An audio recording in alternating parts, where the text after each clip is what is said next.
언제나 신실하신 우리 주님을 찬양합니다. 하나님 한 번도 나를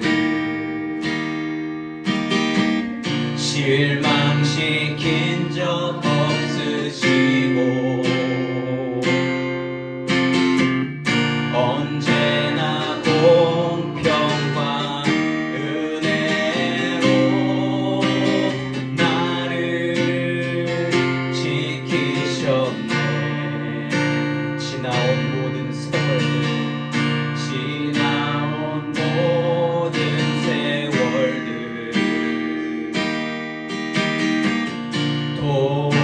돌아보아도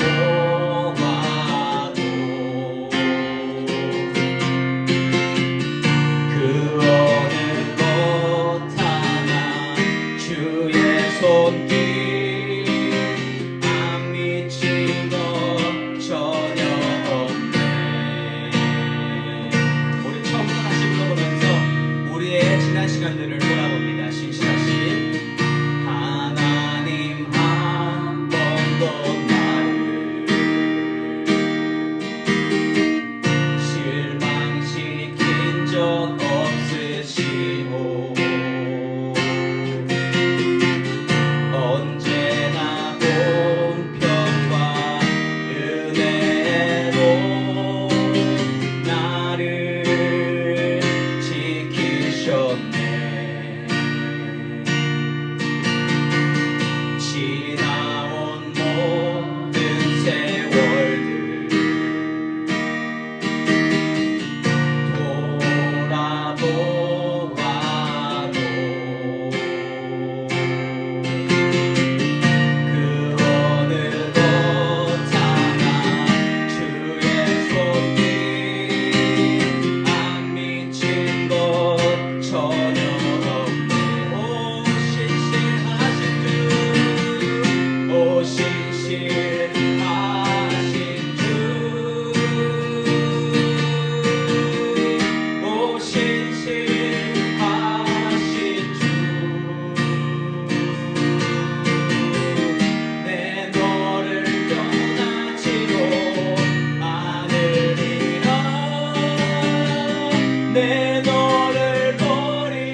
오늘도 그 하나님의 약속은 이루어지고 있는 줄 믿습니다. 아멘.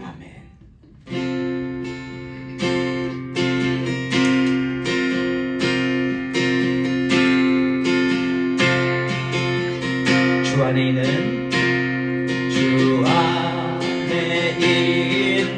나에게 난 근심 있으랴 십자가 밑에 나아가 내 짐을 풀었네.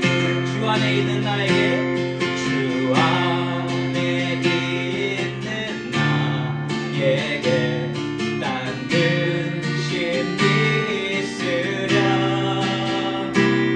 십자가 밑에 나아가 내 짐을 풀었네. 주님을 찬송하면서 할렐루야 할렐루야 내 앞길 멀고 험해도 나 주님만 따라가리.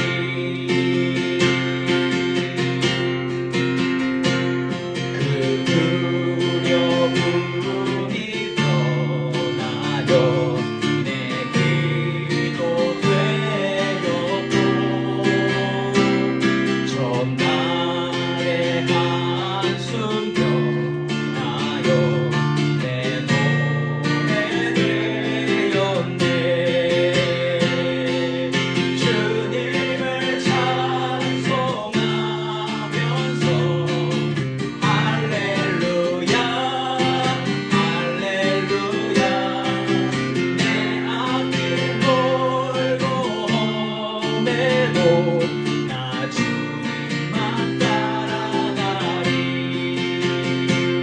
내 주는 자비하셔서 늘 함께 계시고 내 궁핍함을 아시고 늘 채워주시네. 주님을 찬송하면서 할렐루야 할렐루야 내 앞길 멀고 험해도 나 주님만 따라가리. 내 주와 맺은 언약은 영불변하시니 날아가기까지는 늘 보호하시.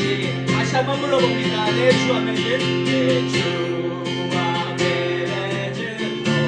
언약은 영불변하시니 그 날아가기까지는 늘 보호. 다시 한번 불러봅니다. 내 주와 맺은 언약은 내 주와 맺은 언약은 영불변하시니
하나님 아버지, 예수 안에 있다라는 것은 예수님의 계획대로 살면서 어떠한 상황 가운데에서도 예수님 주시는 평강으로 사는 삶임을 고백합니다. 아버지 하나님, 오늘 말씀을 들으면서 그러한 삶을 다시 한번 확인받을 수 있도록 도와주시옵시고, 어떠한 상황에서도 주 안에 있는 나에게 그 평강과 감사와 은혜가 기쁨이 있음을 다시 한번 마음속에 새기는 귀한 예배 시간이 될 수 있도록 하나님 인도하여 주시옵소서. 모든 것을 하나님께 맡겨드리오며 예수님의 이름으로 기도드립니다. 아멘. 오늘 말씀 사도행전 6장 1절에서 7절까지의 말씀입니다. 사도행전 6장 1절에서 7절까지의 말씀. 사도행전 6장 1절에서 7절까지의 말씀 다 함께 교독하고 나갑니다.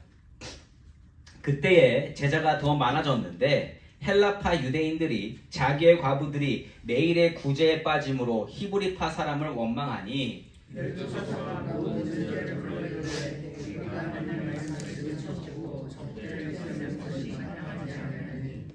형제들아, 너희 가운데서 성령과 지혜가 충만하여 칭찬받는 사람 7을 택하라. 우리가 이 일을 그들에게 맡기고 온 무리가 이 말을 기뻐하여 믿음과 성령이 충만한 사람 스데반과 또 빌립과 브로고로와 니가노르와 디몬과 바메나와 유대교에 입교했던 안디옥 사람 니골라를 택하여 함께 읽습니다. 하나님의 말씀이 점점 왕성하여 예루살렘에 있는 제자의 수가 더 심히 많아지고 허다한 제사장의 무리도 이 도에 복종하니라. 아멘. 저는 하나님의 계획대로 이루어질 때라는 제목으로 오늘 말씀을 나누기 원합니다. 예수를 믿고 하나님을 따르는 사람의 궁극적인 목표가 뭡니까? 여러분의 목표를 여쭤보는 거예요. 여러분의 궁극적인 목표가 뭡니까? 삶의 목표. 성경적으로 대답하면, 그냥 정답을 말씀드리면 하나님께서 세우신 계획 안에서 그 계획대로 순종하며 사는 것입니다. 다 공감은 하시죠? 인정은 하시죠? 믿음을 가진 사람이라면 이러한 목표에 대해서 반기를 드는 사람은 없을 겁니다. 맞죠? 당연하죠. 이렇게 말씀하실 거라는 겁니다. 그럼에도 불구하고 진정 하나님의 계획이 이루어질 때에 우리는 어떤가? 실상은 당황합니다. 불평합니다. 걱정합니다. 근심하게 되는 것이 우리의 현실이라는 것입니다. 우리 삶 속에서 일어나는 그 모든 일, 단 하나 빠짐없이 일어나는 그 모든 일은 하나님의 계획 안에서 일어나는 일임을 인정하십니까? 아멘이잖아요. 그럼에도 불구하고 거기에 대해서 우리가 믿지 못하는 경우가 많다라는 겁니다. 그 모든 것을 다 하나님의 일이라고 인정하고 싶어 하지는 않는다라는 거예요. 언제 우리가 하나님 역사하셨습니다라고 이야기해요? 언제? 보통 나에게 좋게 느껴질 때, 나에게 기쁨으로 올 때, 내가 은혜라고 생각할 때만 하나님이 하셨습니다 이렇게 하지, 내가 아프거나 내가 힘들거나 내가 고통스럽거나 정신적 스트레스가 있을 때 이거 하나님이 하셨습니다 라고 할 사람은 별로 없다라는 겁니다. 그래서 하나님은 언제나 우리에게 말씀을 먼저 주신다라는 거예요. 이렇게 될 거다, 이렇게 내가 할 거다, 그리고 하나님이 그 모든 것을 다 이루어 주시는 줄 믿습니다.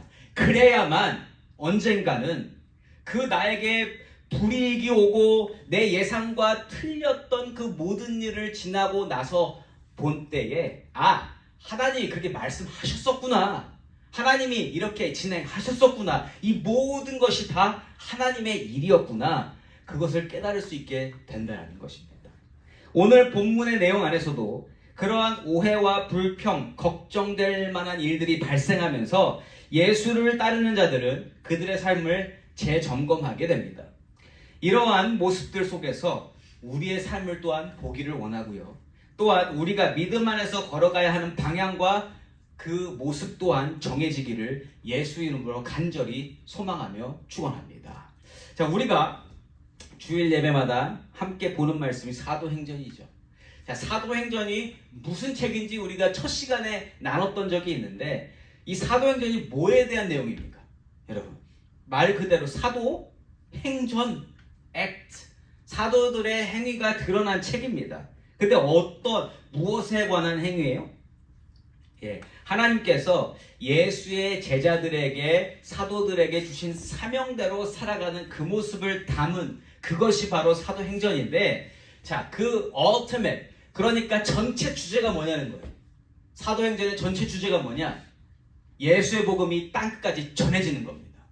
그걸 중심으로 해서 사도들이 그 주제에 맞게 어떻게 살고 있는지를 보여주는 책이 사도행전이라는 것이죠.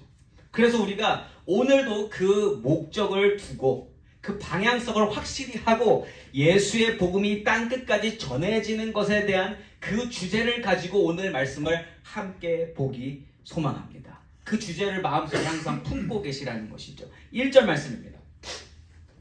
그때에 제자가 더 많아졌는데 헬라파 유대인들이 자기의 과부들이 매일의 구제에 빠짐으로 히브리파 사람을 원망하니. 아멘. 이게 별 내용이 없는 것 같은데 굉장히 많은 내용이 담겨져 있습니다. 풀다 보면 첫 번째 처음 부분에 제자가 더 많아졌다라고 이야기를 합니다. 근데 우리가 사도행전을 지나오면서 많은 일들을 봤었는데 지금 사도들이 복음 전하다가 어떻게 됐어요? 이스라엘 공회에 잡혀갔다가 풀려나고 다시 한번 또 감옥에 투옥됐다가 또 풀려나는 어려운 일들이 있었지만, 그렇지만 결과적으로서는 제자가 더 많아졌습니다. 그러한 모든 일들을 통해서 예수를 믿는 그 믿음이 얼마나 귀하고 그게 확실한 것인지 사람들 사이에 더 퍼졌다라는 겁니다. 그래서 제자가 더 많아졌다. 자, 이렇게 사람들이 많아지다 보니까, 그리고 예수를 믿는 믿음이 퍼지다 보니까 사람들 사이에서 무슨 일이 일어났는가? 이거 가지고 가만히 못 있겠는 거예요. 그래서 뭘 하기 시작했냐? 여러분, 우리가 그 4장 5장에서 살펴봤었던 것이 뭐예요? 각자의 재산을 다 팔아서 주위 사람들에게 나눠줬었죠. 그게 연결이 되면서 구제 사역이 연결됩니다. 그래서 구제 사역을 감당하게 되는데, 여러분, 그 구제는 누구한테 베푸는 거예요? 어려운 사람들이잖아요. 성경 안에서 어려운 사람들 카테고리로 자주 등장하는 부류가 있습니다. 바로 과부와 고아들이에요. 왜냐? 당시에 남자들에 대한 의존도가 100%이기 때문에 과부, 그러니까 남편이 없는 여성분들하고 아이들은 살 수 있는 소망이 없는 거예요. 남자가 없기 때문에. 그래서 이 과부들과 고아들에게 구제 사역이 포커스 된 겁니다. 지금 그 일이 예수의 제자가 많아지면서 지금 예루살렘 근처에 그 모든 일들이 많이 일어나게 됐다는 겁니다. 자, 그런데 이러한 선한 일이 많이 일어나는 동시에 여러분, 많은 일들이 일어날 때 항상 따라오는 게 뭐예요? 문제들입니다. 뭔가 사람들이 같이 모이고 뭔가 일을 하다 보면 아무리 좋은 일을 하더라도 그 안에서 소소한 문제들이 발생하게 된다. 오늘도 마찬가지입니다. 예외 없이 오늘도 어려운 일들이 드러나게 되는데, 자, 1절 보시면 매일매일 이러한 구제사역이 일어나고 있었다고 증거합니다. 좋은 일이죠. 구제사역에 동참하는 자다. 또 그 구제를 받는 과부들에게나 이 일 자체는 너무나 선한 일이고 좋은 일이 맞는데 거기에서 문제가 발생했다. 자, 그래서 1절에서 가르쳐주는 문제가 뭐예요? 정확하게 이게 어떤 문제다라고 1절 통해서 자세히는 알 수 없어요. 그런데 분명히 문제가 있습니다. 헬라파 유대인들이 자기의 과부들이 매일의 구제에 빠짐으로 히브리파 사람을 원망했다, 이렇게 증거하고 있습니다. 그러니까 헬라파 유대인과 히브리파 유대인이 이렇게 편이 갈려서 헬라파 유인들이 히브리파를 원망하고 있었다, 이렇게 증거하고 있다라는 것이죠. 여기서 우리가 조금 먼저 살펴봐야 되는 게 도대체 그럼 헬라파 유대인이 누구고 히브리파 유대인이 누구냐, 이걸 먼저 알아야 됩니다. 헬라파 유대인들은요, 어떠한 유대인들을 이야기하냐? 유대인들인데 이스라엘 영토 말고 그 바깥에서 살고 있었던 디아스포라. 그러니까 이스라엘은 북이스라엘이 아수르에게 망하고요, 남유다가 바벨론에게 망하게 되면서 그때 다른 그 세력의 침공으로 인해서 그때 많은 이스라엘 사람들이 밖으로 퍼져나왔거든요. 그러다 보니까 어떻게 돼요? 거기서 태어나고 다시 돌아온 사람들도 있지만 그 지역들에서 태어나고 2세, 3세가 계속 태어나고 거기서 지냈던 사람들이 분명히 있다라는 것이죠. 우리로 따지면 이민 와서, 우리도 이민자잖아요. 이민 와서 여기서 자식을 낳고 키웠더니만 그들은 이제 여기가 고향이 되는 겁니다. 그것처럼 헬라파 유대인들은 1세대도 있지만 2세대들도 많이 있었다라는 거예요. 자, 2세대들의 특징이 뭐예요? 우리 한국 사람 2세대의 특징이, 저희 집 예를 들면 한국말을 잘 못합니다. 예. 5살까지만 해도 비디오를 옛날 보면 한국말 그렇게 잘했어요. 지금은 밥 먹었어요? 뭐 이렇게 어디 가르쳐주지도 않았는데 그런 이상한 액센트를 지들이 배워가지고 쓰고 있단 말이에요. 이상하죠? 그런데 어쨌든 헬라파 유대인들도 그렇게 다른 지역 가운데 살면서 그렇게 이스라엘의 전통과 문화와 율법과 랭귀지를 배웠지만 외국말이 더 편한 자들, 그러한 사람들이 바로 이 헬라파 유대인들이라는 거예요. 그런데 그 헬라파 유대인들이 절기가 되면 예루살렘으로 와서 같이 그 절기를 지내고 제사도 지내고 했었는데 지금 성령의 역사하심으로 모였다가 거기서 지금 은혜받은 헬라파 유대인들이 지금 있는 겁니다. 그렇죠? 또 그거에 비해서 이스라엘 혈통을 중시하는 히브리파 유대인들, 그러니까 이 사람들은 그냥 처음부터 끝까지 유대인이에요. 유대인들인데 이스라엘 안에서 벗어난 적이 없는, 그래서 혈통을 중시하면서 우리가 진짜 이스라엘 사람들이다라고 이야기하는 유대인들. 예. 물론 헬라파 유대인이라고 해서 다 섞인 건 아니에요. 그렇지만 섞였을 가능성도 크다. 그래서 그렇게 파가 나뉘어지는데 이게요, 그렇게 안 하려고 해도 되는 거 우린 너무 잘 알죠. 1세들하고 2세들하고 같이 모아놓으면 이게 기름과 물처럼 갈라진다, 아니면 잘 융합이 된다? 지금 저기는 2세들 데리고 와서 여기 데리고 오잖아요? 앞에서 이렇게 몇 번 하잖아요. 같이 찬양 한마디도 못해요. 그러니까 가만히 이렇게 있는단 말이에요. 이걸 누가 가르쳐주지 않아도 자연스럽게 갈린다라는 거예요. 그 모습이 지금 은혜 받은 자들임에도 불구하고 헬라파 유대인들과 히브리파 유대인들이 자연스럽게 갈리게 됐다는 겁니다. 그런데 그 갈린 것뿐만 아니라 헬라파 유대인들 중에 있는 과부가 있고 히브리파 유대인들 중에 있는 과부가 있는데 그들의 구제사역이 지금 차별이 보인 거예요. 어떻게든. 그러니까 이거는 제3자 입장이 아니라 그냥 자기들이 봤을 때, 여러분 그건 본인이 제일 잘 알죠. 내가 차별받고 있다고 느끼는 거예요. 지금 그런 일이 발생한 게 바로 1절에서의 내용입니다. 굉장히 많은 내용을 담고 있다는 것입니다. 자, 이렇게 선하고 좋은 일을 하고자 했지만서도 사람들이 모여서 일을 하다 보면 생각지 못한 문제들이 발생한다는 거예요. 자, 그러면 지금 이 유대인들 중에 예수를 믿게 된 사람들이잖아요. 제자가 더 많아졌는데 그 제자들을 이야기하고 있는데, 이 예수를 믿게 된 뭐 헬라파 유대인이든 히브리파 유대인이든 문제가 생기면 누구한테 갔을까요? 누구한테 갔을까요? 사도들한테 간 거죠. 왜냐하면 믿는 자들 안에서 가장 잘 알 수 있을 것 같고 가장 잘 해결할 수 있을 것 같은 사람들이 사도들이니까. 그래서 이 문제를 가지고 사도들한테 갔다라는 것이죠. 자, 그러면 사도들은 오늘 이 일만 해결했을까? 아니요. 1절에서 가르쳐주는 것은 그냥 한 가지 예일 뿐이고, 사람들이 막 제자들이 많아지고 자기들 나름대로 뭘 한다고 했을 때 문제가 생기면 다 누구한테로 갔다? 사도한테로 갔다. 그럼 사도가 감당하는 일은 뭐가 된다? 계속 문제만 해결하는 거예요. 싸움 나면 싸움 말리고요. 아르기멘트 있으면 그 아르기멘트에서 뭐 어떻게 해야 이게 맞다, 그런 걸 하게 되면서 사도들이 하는 일들의 모습이 굳어지고 있었다는 거예요. 예. 충돌과 다툼, 그러니까 사도들의 역할이 재판장이나 문제 해결사 같은 역할로 변화되고 있었다는 겁니다. 이런 와중에 사도들 마음이 불편해진 거예요. 자기들이 봤을 때 이래도 되나? 2절 말씀입니다.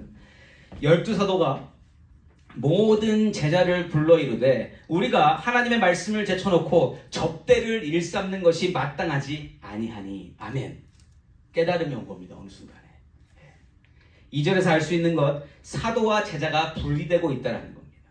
사도는요, 이때까지만 해도 예수님의 12제자였다가 가룟 유다 빠지고 11명이었다가 1장에서 마띠아를 다시 뽑아서 12명이 된 사람들, 그 사람들이 지금 사도고요. 그 사도 이외에 예수를 믿게 된 모든 사람들을 제자라고 표현합니다. 그래서 12제자라는 표현은 이제 없어지고 이제 12사도가 이제 존재하고 제자가 따로 있게 된다는 거예요.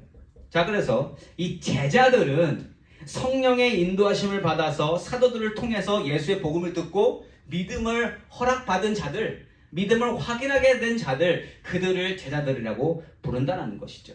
그런데 이러한 제자들과 사도들의 분리되면서 사도들의 역할은 확실히 정해져 있는 것을 우리가 보게 된다. 사도들은요, 지금 자기들은 12명밖에 없는데 제자의 수가 많아지고 거기 안에서 발생하는 문제들을 해결하다 보니까 우리는 도대체 뭘 하는 사람들인가, 이거를 고민하게 됐다는 거예요. 분명히 예수님이 올라가시면서 너희는 땅끝까지 복음을 전하라고 분명히 가르쳐 주셨는데 그 말씀을 남겨주시고 유언처럼, 그 유언은 아니죠, 돌아가시지 않으셨으니까 이 땅 가운데 마지막에 계실 때에 사명을 주시고 하셨는데, 과연 이렇게 제자들 가운데에서 문제 해결하는 게 땅끝까지 복음을 전하는 일과 어떻게 연결이 될까 분명히 고민했을 거라는 거예요. 근데 저는 이 고민이 건강한 고민이라고 생각합니다.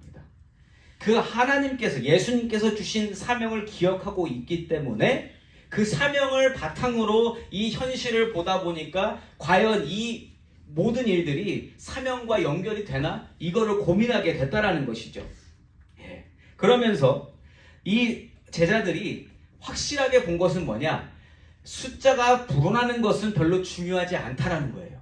저는 여기가 감동 포인트였습니다. 사도들이 정신 똑바로 차리고 보니까 숫자가 많이 불어나는 거에 즐거워하다 보면 사명을 잃어버리게 된다는 거예요. 사명이 가리워지게 된다.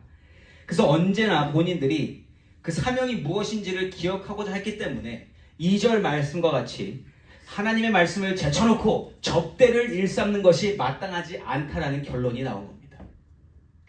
사도들의 입장을 한번 생각해 봤어요. 어떻게 어떠한 과정을 거쳐서 어떠한 흐름 속에서 이러한 결론을 냈을까?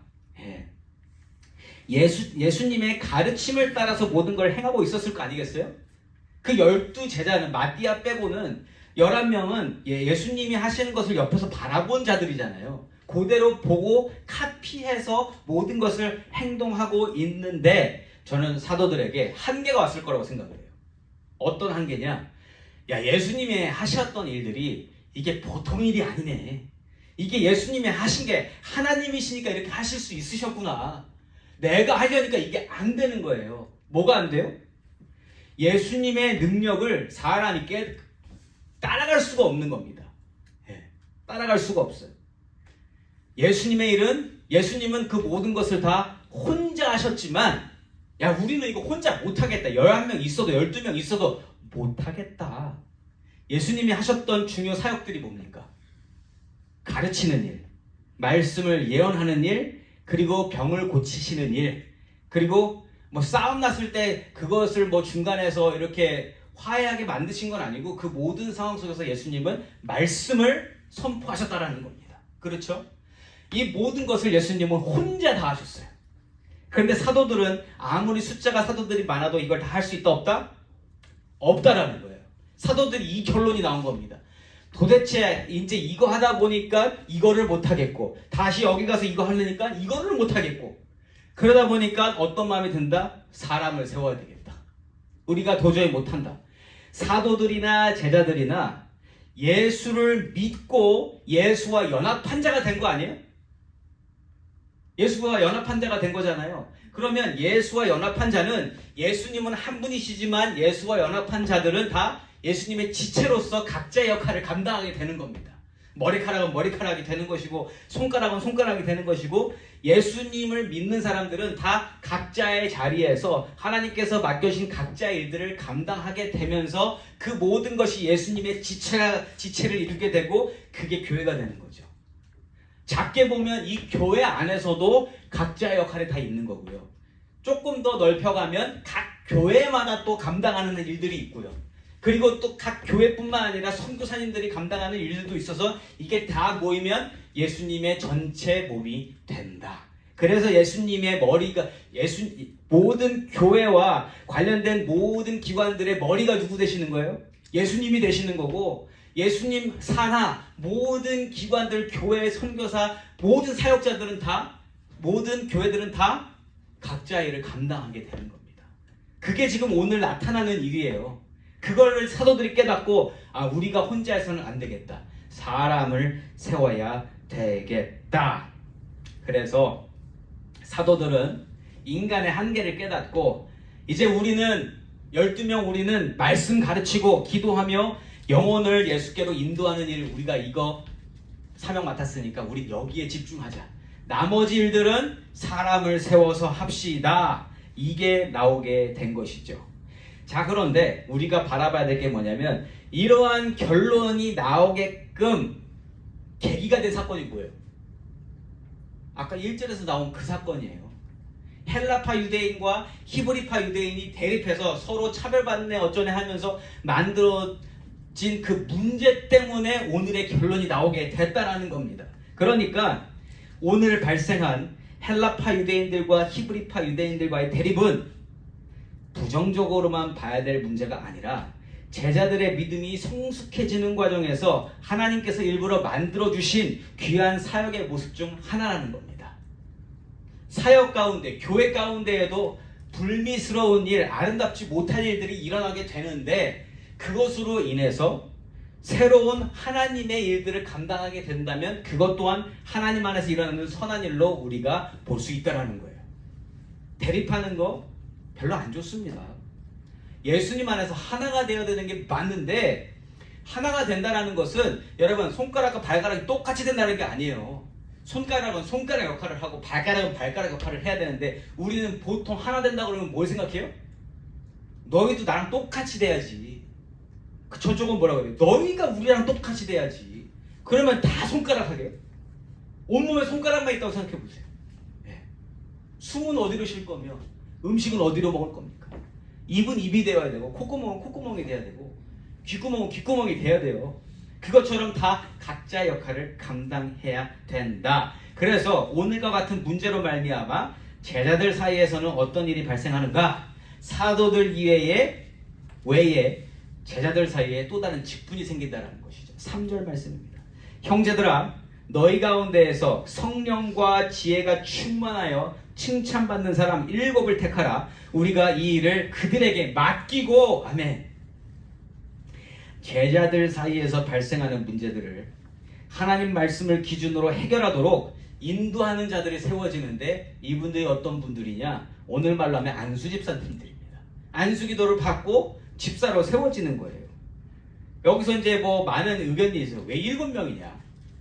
왜 7명이냐? 그래서 막 의미를 부여하는 분들은 이스라엘 안에서 7이 완전수이기 때문에 7명을 택했다. 그러면 지금도 계속 7명만 세워야 돼요. 그거 아니잖아요. 그래서 그냥 우리가 쉽게 이해할 수 있는 건 그냥 그 당시에 적당한 숫자가 7명이었다 봐도 되고요. 뭐 그때 7명이 완전수로 세워졌다 그래도 지금은 그게 별로 중요하지 않다라는 거예요. 어쨌든 이렇게 7명이 세워지게 되고, 그들은 어떠한 기준으로 세워집니까? 성령과 지혜가 충만하여 칭찬받는 사람. 성령과 지혜가 충만하여 칭찬받는 사람. 어제 새벽에도 디모데전서에서 이러한 내용이 나왔죠. 감독관을 세우는 기준. 사역자이든 안수집사든 하나님의 일을 감당하는 자의 기본적인 조건은 뭐냐? 뭐라고 계속 얘기해요? 성령과 지혜가 충만한 사람, 성령을 입은 자여야 된다는 거예요. 하나님을 사랑하는 게 기본이 되어야 된다는 겁니다. 하나님으로 말미암아 삶이 완전히 하나님께로 향하여지게 되고, 하나님께서 말씀하신 것을 온전히 순종하게 되는 사람, 그 사람들이 바로 기준이 된다. 그 사람들이 오늘 안수 집사님으로 세워져서 그들이 또한 또 자기들이 맡은 일들을 감당하게 된다는 것입니다. 자기 스스로 우기는 믿음이 아니라 성령께서 주시는 지혜로 살아가면서 주위 사람들에게 그 지혜와 믿음과 품성을 인정받고 칭찬받는 자여야만 이 안수 집사로 세워질 조건이 충족이 된다. 어저께도 이야기를 했었잖아요. 자, 그래서 사도들은요, 이렇게 믿음으로 안수 집사님들을 세우면서 자신들은 앞으로 뭐 하게 되는지, 12사도는 우리는 이제 이렇게 할 거야, 나머지 일들은 집사님들이 할 거야, 이렇게 정확하게 구분합니다. 4절 말씀입니다. 우리는 오로지 기도하는 일과 말씀 사역에 힘쓰리라 하니 아멘. 이건 자기 자리를 지금 찾아가는 겁니다. 12사도가 우리는 이 일에 하나님이 사명을 주셨으니 우리는 여기에 힘을 쏟겠습니다. 우리는 이거에 포커스 하겠습니다. 이거 다른 일을 안 하겠다는 게 아니라 여기에 더 힘을 써야 되겠다. 왜냐하면 예수의 복음이 땅 끝까지 전해지기 위해서 우리에게 주신 일이 여기 있으니까 우리는 이걸 하겠습니다. 그러면서 모두가 다 거기에 동의를 하는 거예요. 동의를. 그러니까 사도들의 마음은 지금 어디에 있습니까, 여러분? 사람은요, 이 뭔가 사람들이 많이 모이고 사람들이 만들어내는 그 에너지에 힘을 쓴다라는 거예요. 여러분, 제자들이 많아졌다라고 1절에서 이야기했잖아요. 이게 굉장히 많은 것을 내포하고 있는데, 사람들이 많아지면 그 안에서 정신 못 차리는 경우가 90% 이상입니다. 사람이 많아지면 힘이 생기거든요. 거기 에너지가 생겨요. 에너지도 생길 뿐만 아니라 사람들이 다 자기 재물 팔아서 돈까지 생겼습니다. 이렇게 되면 사람이 이 기준이 똑바로 서 있지 않으면 거기서 마음이 흔들리는 게 아니라 마음이 딴 데로 가게 되어 있는 게 우리의 본성이라는 겁니다. 거기서 그 마음을 붙잡아 주는 게 뭐예요? 예수님의 말씀인 거예요. 이 땅 끝까지 나의 복음이 전해져야 된다라고 하신 그 사명이, 그 말씀이 분명히 그 마음 가운데 자리 잡고 있기 때문에 지금 이 상황에서 사람들을 뽑고 우리는 오로지 기도와 말씀에 힘쓰겠다, 이 얘기가 나올 수 있다는 겁니다. 우리도 마찬가지입니다. 상황이 어떻게 되든 우리가 하는 일들 가운데서 세상이 말하는 성공적인 일들이 많이 일어난다고 해도 거기서 내가 해야 될 일이 무엇인지는 정확히 알고 있어야 된다는 거예요. 나는 뭘 해야 되는가, 하나님께서 나에게 무엇을 맡겨주셨는가는 정확하게 알고 계시기를 예수의 이름으로 축원합니다. 근데 알고 계세요? 각자가 하나님이 주신 사명이 무엇인지를 각자 품고 계시냐고 여쭤보는 거예요. 이거는 반드시 가지고 계셔야 됩니다.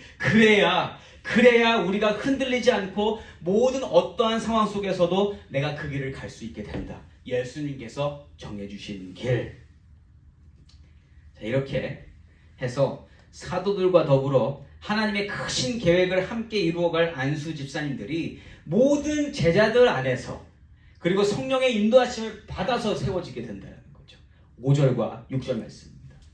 온 무리가 이 말을 기뻐하여 믿음과 성령이 충만한 사람 스데반과 또 빌립과 브로고로와 니가노르와 디몬과 바메나와 유대교에 입교했던 안디옥 사람 니골라를 택하여 사도들 앞에 세우니 사도들이 기도하고 그들에게 안수하니라. 아멘. 우리가 보는 임직식과 비슷하죠? 네. 그 임직식의 모습은 여기서 따오는 겁니다. 이때 당시 초대 교회에서 이렇게 집사님들을 세우게 되면서 안수하고 기도하면서, 자, 여러분들은 이제 하나님의 일들을 감당하는 자로서 이렇게 임명받은 겁니다. 이때 사명이 부어진 게 아니라 사명이 있었고 그 사명을 감당할 사람들이 이렇게 세워지는 거라는 것이죠. 각자가 성령을 입으면, 성령이 내주하게 되면 하나님이 우리 각자에게 말씀을 계속 해주신다라는 거예요. 우리 각자가 뭘 해야 되는 사람들인가. 자, 이렇게 안수 집사님 7명이 세워지고 사도들이 기도하며 나아가는 가운데 재밌는 게 한 가지 있습니다. 뭐냐면 성경은 문제 해결에 집중하지 않는다는 거예요. 지금 이 모든 일이 왜 이렇게 됐어요? 다시 1절로 가보면 헬라파 유대인들과 히브리파 유대인들의 대립으로 지금 이 일이 생겼잖아요. 근데 성경은요, 다시 그 내용을 이야기해주지 않아요. 이러므로 해서 뭐 교회 안에 문제가 해결됐습니다, 이런 얘기 절대로 하지 않습니다. 그리고 이거는 제 경험인데 사도행전 6장을 읽을 때 그 문제가 잘 안 보여요. 왜냐면 1절에서 있는 듯 없는 듯 그냥 훅 지나가고 그냥 우리가 보게 되는 것은 일곱 일꾼이 세워졌다, 이 내용이 제일 잘 보입니다. 그러니까 성경이 집중하고자 하는 건 뭐예요? 문제 해결이 아니라는 거예요. 문제 해결을 하나님은 그거에 별로 문제 자체도 하나님이 주신 거고 그 문제에 대한 해결책도 하나님이 가지고 계시는 줄 믿습니다.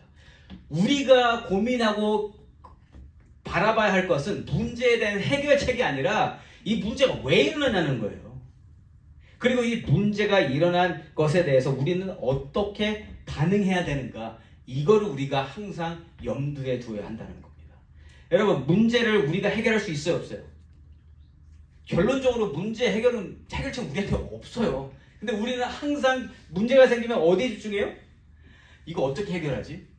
머리 맞다고 막 고민합니다. 회의합니다. 열심히 그거에 대해서 해결책 만들어냅니다. 자, 그런데 그게 중요하냐고요, 막상 보면. 그게 중요한 게 아니라 그러한 문제들을 통해서 전체적인 공동체가 어떤 방향으로 흐르고 있는가, 이거를 봐야 되고, 이 모든 것을 통해서 하나님은 뭘 원하시는가, 이거를 우리가 고민하고 그거에 대해서 기도해야 된다는 거예요. 문제 해결? 이미 됐잖아요, 지금. 그래서 여기에 대해서 성경은 더 이상 얘기하지 않아요. 히브리파, 헬라파, 히브리파 대립 더 이상 등장하지 않습니다. 그거는 계속 있을 문제예요. 여러분, 1세와 2세가 아무리 뭐 노력해서 그거 계속 이렇게 합치려고 해도 돼요, 안 돼요? 여러분들 경험상으로 되답니까, 안 된답니까? 1세 교회, 2세 교회 같이 EM 있어도 그거 절대로 하나가 안 돼요. 이거는 우리가 풀어야 될 문제가 아니라 그 나름대로의 역할들이 있으면 그 역할대로 잘 갈 수 있도록 서로 돕는 게 저는 방법이라고 생각을 해요. 이걸 계속 하나로 만들려고 해서 이게 잘 안 된다는 거예요. 그죠? 이건 경험상 다 아실 겁니다. 어쨌든 자, 1절에서 소개되어졌던 헬라파 유대인들과 히브리파 유대인들의 갈등과 대립, 그 이후에는 전혀 언급되지 않습니다. 이게 무슨 말일까? 하나님께서 안수 집사님들을 세운 이유는 그냥 문제 해결을 위해서 하신 일이 아니라는 거예요. 더 다른 이유가 있다는 겁니다. 무슨 이유가 있는가? 이걸 어디서 찾을 수 있는가? 자, 5절에서 7명의 이름이 등장합니다. 그렇죠? 우리한테는 이게 별로 구분이 잘 안 돼요. 예. 그런데 우리식으로 따지면 이 이름들이 다 한글 이름이 아니라 다 영어 이름이라는 거예요. 그러니까 2세대들이 한글 이름 가지고 있지만 영어 이름 쓰잖아요. 그렇죠? 이것처럼 지금 이 5절에서 등장하는 7명의 집사님들은 다 지금 헬라파 이름들을 가지고 있는 거예요. 헬라 이름을. 이게 히브리 이름이 아닙니다. 다 2세 이름들을 가지고 있는 그러한 모습이라는 것이죠. 자, 그러면 이 결과는 차별받은 헬라파 유대인들 때문에 안수 집사님들이 다 모조리 헬라파 유대인들로 세워진 건가? 거기 편들어준 건가? 그래서 거기도 힘을 실어준 건가? 이렇게 또 볼 수 있기도 하다. 우리가 마음이 그렇게 쏠려 있으면 야, 이거 뭐야, 요번에는 거의 2세들한테만 다 밀어주는 거야? 몰아주는 거야? 이렇게 생각할 수 있다라는 거예요. 그거 아니라는 거예요. 하나님이 왜 이렇게 하셨을까? 자, 하나님이 이렇게 헬라파 유대인들을 집사님들로 세우신 이유는 아까 사도행전 처음에서 뭐가 중요하다고요, 지금? 교회는 뭘 해야 된다고요? 예수 복음이 땅 끝까지 전해져야 돼요. 자, 그러면 예수 복음이 땅 끝까지 전해지기 위해서 선교 사역을 나가기에 누가 더 합당합니까? 이스라엘 안에서만 있었던 사람들이 합당합니까? 아니면 외국에서 살아봤던 헬라파 유대인들이 더 거기에 적당합니까? 답이 나오죠. 그래서 하나님이 헬라파 안수 집사님 7명을 세우시게 되면서 지금 이 사람들도 모를 거예요. 왜 이렇게 하셨는지. 그러나 이 사람들을 통해서 이 복음이, 예수의 복음이 조금씩 밖으로 퍼져나가게 된다는 겁니다. 우리가 8장에서 보면 이제 빌립 집사가 가서 에티오피아 내시도 만나고 그렇게 하는 모습들 보죠. 이것처럼 이러한 모든 일들은 다 하나님께서 목적을 가지시고 분명한 이유를 가지시고 이 모든 일들을 행하신다라는 거예요. 그러니까 헬라파 유대인과 히브리파 유대인들이 대립한 그 문제는 선교 사역을 위한 시발점이었다는 겁니다. 놀랍지 않으세요? 하나님이 이렇게 하시는 이유들을 바라볼 때 그때 당시에는 알 수가 없지만 지나고 나면 이 모든 것들이 다 이해가 된다는 거예요. 하나님이 그래서 그러셨구나. 힘을 헬라파 유대인들에게 심어주시려고가 아니라 해외 선교를 위해서 하나님이 그렇게 일부러 하셨구나. 그러니까 이 모든 일은 하나님이 처음부터 알려주신 계획, 땅 끝까지 복음이 전해지는 일을 위해서 밟게 하시는 과정이라는 겁니다. 이렇게 하나님의 뜻을 따라가고자 하며 만들어지는 일들, 그 이후의 일들을 준비하게 해야 되는 유익을 얻게 한다는 것이죠. 7절 말씀입니다. 하나님의 말씀이 점점 왕성하여 예루살렘에 있는 제자의 수가 더 심히 많아지고 허다한 제사장의 무리도 이 도에 복종하니라. 아멘. 하나님이 이 해외 선교를 염두에 두시는 것뿐만 아니라, 그런데 여러분, 그러면 예루살렘 바깥에서만 다 돼야 됩니까? 아니죠. 예루살렘 안에서 유대인들이 먼저 은혜를 받고 그 사람들이 나가서 선교를 하는 거잖아요. 갑자기 아무나 바깥에 가서 선교해 그러면 다 선교합니까? 아니, 은혜를 먼저 받아야 돼요. 이 안에서. 그래서요, 여러분, 그 모든 것들을 총정리해주는 그러한 모습이 6장 말씀인데, 그 시작을 보여주는 7절에서는 지금 제사장의 무리가 다 믿었다라고 증거를 합니다. 이건 또 무슨 말인가? 그러니까 다시 처음부터 정리하면 헬라파 유대인과 히브리파 유대인들의 갈등으로부터 시작된 이 안수집사 임직은 결론적으로는 사도들에게 말씀과 기도에 집중케 하는 선한 일을 맺게 하고, 이 집사님들을 통해서는 해외 선교를 맡기려는 준비를 하게 하시며, 그리고 또 제사장들까지도 하나님이 움직이게 하시는 그러한 일이 됐다라는 겁니다. 이게 뭔가 유대교 안에서 보면요, 유대교 안에서, 그러니까 유대인들이 자기들이 믿는 그 아직도 메시아를 기다리는 유대인들 있잖아요. 그 유대교 안에서 보면 제사장들이, 레위지파 제사장들이 예수의 복음을 믿고 따라가는 걸 보면 이건 치욕적인 일입니다. 저 하나님의 말씀을 믿는 자들이 어디 신성 모독하고 자기가 하나님 아들이라고 하는 그 사람의 말을 믿어! 라고 할 만한 일이라는 거예요. 제사장들에게. 그런데요, 사실 이러한 주장은 높은 계급에 있는 대제사장들, 그리고 상위 1% 안에 드는 사두개인들, 바리새인들한테는 그 말이 먹힙니다. 지금 하나님 말씀을 두고 저 예수, 우리가 저기 십자가에 매달아 죽인 예수의 말을 들어? 이건 그 상위 1%, 그 잘 사는 사람들 이야기라는 거예요. 잘 사는 사람들 이야기. 그들은요, 먹고 사는데 지장이 없습니다. 자기들이 살던 대로 살면 잘 살 수 있어요. 그러나 그 일부분을 빼고 나머지 제사장들 있잖아요. 그냥 일반 제사장들, 그들은 어떻게 살고 있었는가? 이 당시에 제사장 직분이 너무나 힘들었습니다. 여러분, 율법에서 보면 제사장들이 살 수 있는 그런 물건이나 물질을 얻는 방법이 뭐예요? 어디서 그걸 얻어요? 일을 해요? 일 안 하죠. 반드시 제사가 있어야 됩니다. 사람들이 제사를 드리러 오면서 시도 때도 없이 자기 죄 때문에 제사 드리러 오는 사람들이 재물 가지고 오잖아요. 그럼 그 재물의 일부분을 얻어서 사는 사람들이 제사장이란 말이에요. 그런데 이때 당시에, 예수님이 돌아가셨을 이때 당시에 제사는 1년에 3번 지냈습니다. 절기에. 그러면 이 절기에 가져오는 그걸로 제사장들이 살 수 있었을까요? 없었을까요? 어떻게 생각이 되십니까? 그러니까 제사장들은 직분은 가지고 있는데 뭐 딱히 하는 일도 많이 없고, 그리고 이걸로 이렇게 있다 보니까 일도 못해요. 그들이 다 굶어 죽게 생겼습니다. 다 굶어 죽고 있었어요. 그렇게. 그랬는데 예수의 복음이 들린 겁니다. 들어보니, 이거를 들으니까 이게 놀라운 복음인 거예요. 예수님께서 스스로 어린 양이 되셔서 단 한 번의 제사로 모든 죄가 해결됐다라는 그 복음이잖아요. 그러면 더 이상 제사를 안 드려도 되고 나도 제사장으로서 자유할 수가 있는 겁니다. 그러니까 이거를 오랫동안 문화적으로, 전통적으로 제사장 직분에 대해서 가지고 온 사람들이 갈등이 됐을까요? 안 됐을까요? 갈등이 됐겠죠. 갈등이 됐는데 오늘 사건으로 말미암아 많은 허다한 제사장의 무리가 예수의 도를 받아들였다라는 거예요. 나 예수 믿고 살래 이제.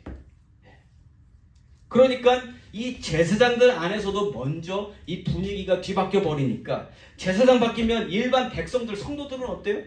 그냥 이스라엘 백성들 거기서도 많이 변하게 되겠죠. 하나님이 지금 이 모든 것을 다 예루살렘 안에서 이루어주고 계시고 이 예루살렘에서 이 모든 그 은혜가 폭발적으로 일어나면서 점점 밖으로 나아가는 일들이 일어나게 됐다는 겁니다.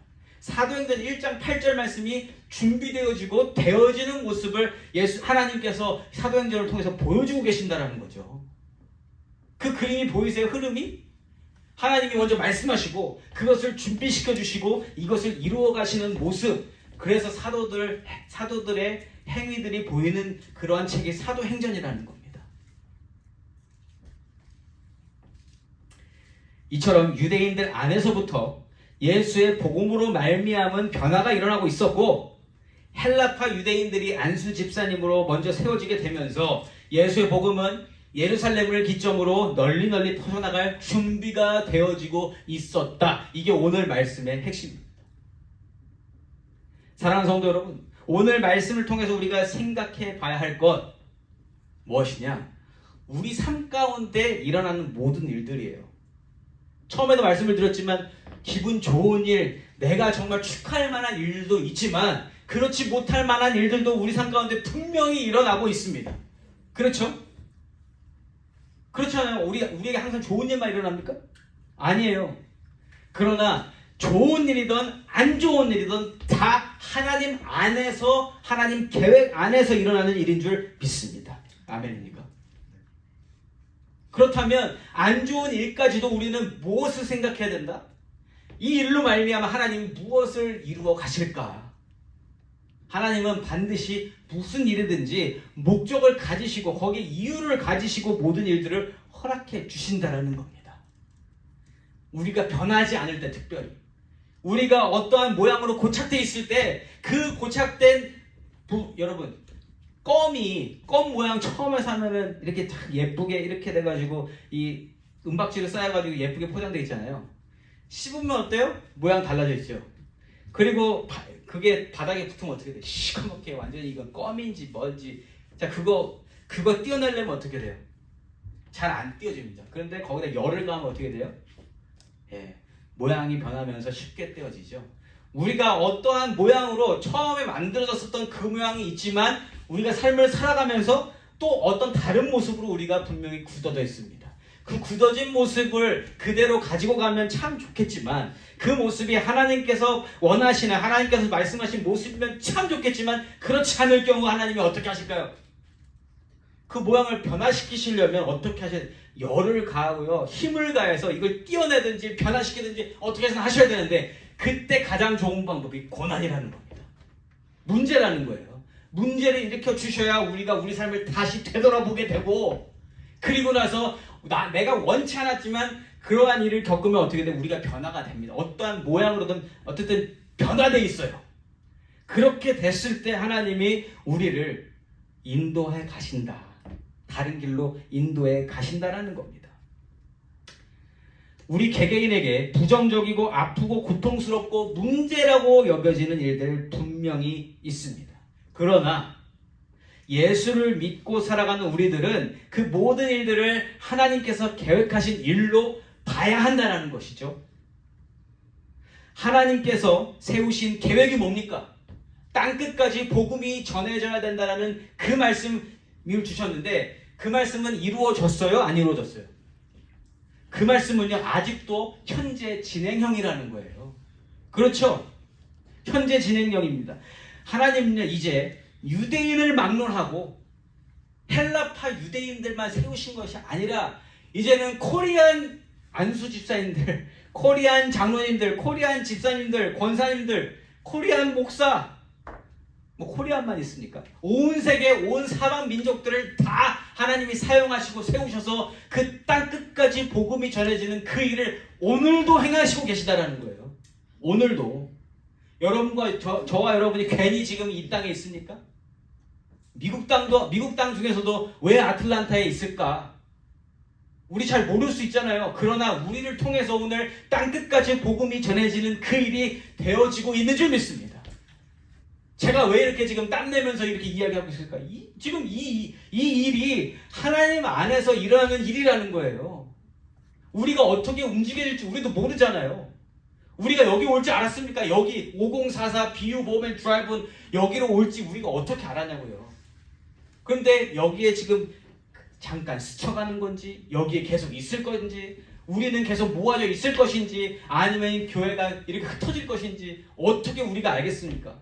우리가 아는 건 한 가지예요. 우리에게 맡겨진 일이 있고, 오늘 2026년 4월 12일 주일에는 함께 모여서 예배드리고 이 내용을 마음에 숙지하고 우리 각 개개인이 할 일이 분명히 있다는 것을 기억하는 거예요.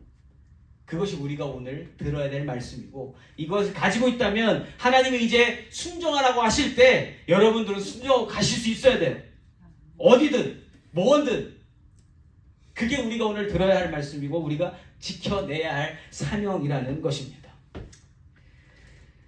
하나님은요, 우리 개개인에게 일어나는 일들을 통해서 변화를 주시고 그 일을 통해서 하나님의 일이 되어지게 하시고 또 다른 하나님의 일들을 준비하고 계신 줄 믿습니다. 그냥 일어나는 일 아무것도 없다. 모든 일들은 다 하나님의 그 궁극적인 목표를 향해서 다 향하고 있다는 겁니다. 우리는 지금 이 순간에도 하나님께 사용받고 있는 줄 믿습니다. 그리고 그렇게 하나님께서 선택하시고 사용하시고자 하는 자들의 삶은 반드시 하나님께서 지키시고 보호하시며 가장 선한 길로 인도해 주시는 삶인 것을 믿으시기 바랍니다.